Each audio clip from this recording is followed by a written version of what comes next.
Ave nós está llamarse dia que tem Conselho de Ministros de Governo e nós está dentro Cocolishi, no momento aqui para trazer alguma informação que quizás está importante para a comunidade de Aruba. E tem a ver com o desenvolvimento de Bushiri Hotel, onde o governo ave tem Conselho de Ministros a tomar decisão quizás que está bom para o povo também escutar. Senhor Reiman, contamos um tigre de decisão que o gabinete a tomar ave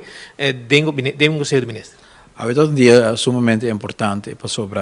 que durante bastante tempo nós estamos dependentes de conselho, de uma comissão que agora institui para tomar alguma opção que todo tem para o qual trata o futuro de Bushiri na consideração e do Conselho de Ministros uma proposição. Naturalmente, todo tem diferentes pensamentos, diferentes ministros, diferentes ideias, arriba que também para pero está bom para escutar fora do conselho não e é uma decisão mais difícil para sobre não banda tem oferta por exemplo de AFA para comprar área aí para bastante milhão pero para vai desoriar também tem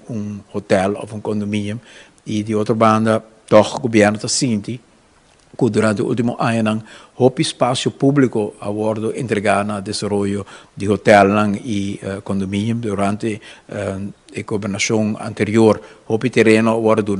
e sabe a bordo construído durante o último ano nos apurva de limitar a emissão de terreno para hotel e sei seguro logra pero não por aqui do qual a bordo acaba de passado e assim também assim não soube dolor no momento que na 2009 nós vimos uma decisão que